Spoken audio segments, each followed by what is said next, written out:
Good morning.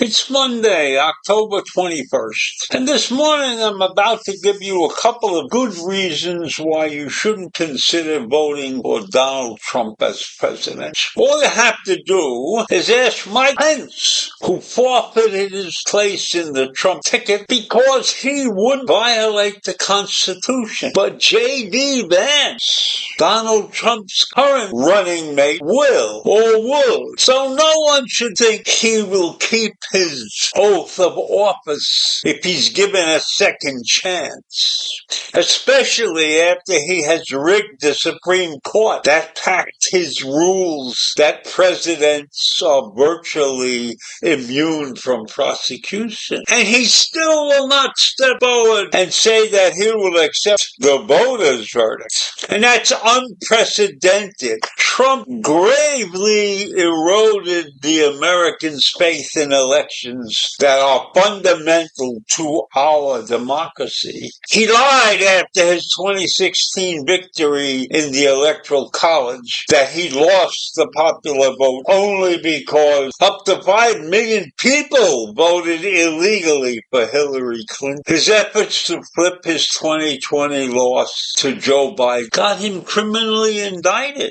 And another thing, he will be held accountable for his alleged crime only if he's defeated. He's got 34 charges against him that are sitting out there. And rest assured, if he wins the election, he will absolve himself of those 34 charges. So Trump, if he's elected, can order his Justice Department to bury the federal cases that he has succeeded in delaying since the past election. And the Washington trial for allegedly trying to overturn the 2020 election, those cases will disappear if he wins. And then there's a case in Georgia that's where they had state charges for attempting to subvert the 2020 vote for Biden. And all of those could be shelved if he wins the election. And he's the first president with a serious rap sheet. Trump has been found guilty of libel for sexual abuse, defamation, and civil financial fraud, as well as business fraud. So if character counts, voters should not hire for president someone who wouldn't be hired by any private employer in the land. The real estate business is a funny business. It's not like most corporations. That's why he's able to work out there, because he's cheating a lot. And he's unfit to be president.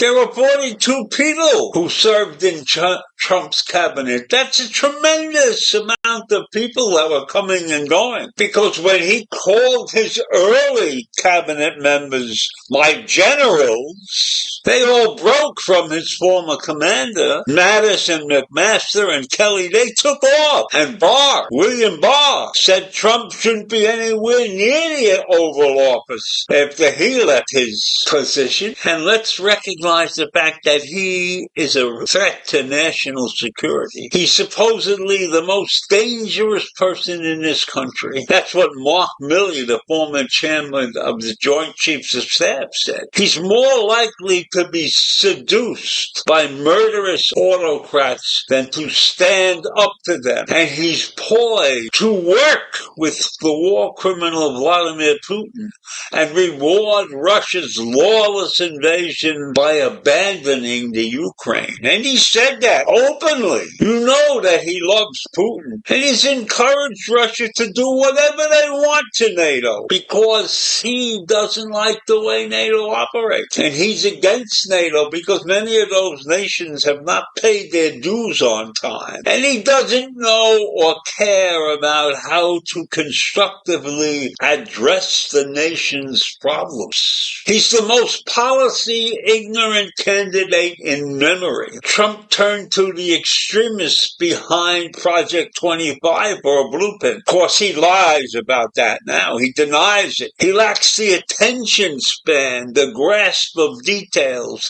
and the spirit of compromise to enact any bipartisan laws. In a Wall Street Journal survey, most economists predicted that inflation, interest rates, and deficits would be much higher under his proposed tax cut and tariff than under Harris's policy. And Trump's tariffs will not cut child care costs. And he had the Republicans kill an immigration bill to keep the issue alive for his demographic campaign. He's in favor of bloody deportations of millions of migrants. And of course, he'd love to pack the court with right-wing ideologists. And just to confirm his pick, Trump would be helped again by his expected to be Republican majority Senate. And he would choose young nominees to serve for decades.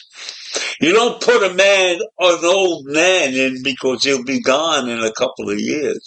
So the Supreme Court's far-right justices, Clarence Thomas and Samuel Alito, would retire if Trump could seat much younger people who think like they do. So all in all, when you look at all of these things, how in your right mind can you consider Donald Trump a viable, sensible candidate for the presidency of the United States? And I will throw in two more things. He's a pathological liar, and he was not and would not be a president for all Americans. Only the Jewish word can convey the evil of this. That word is shanda. It is a shanda that this man is allowed to run as a candidate in this country. And what's a bigger shanda is that he has almost 50% of the population standing by him. Where and what have we come to in this country? I can't answer that question. So I leave you to think about that. Have a great day. Bye.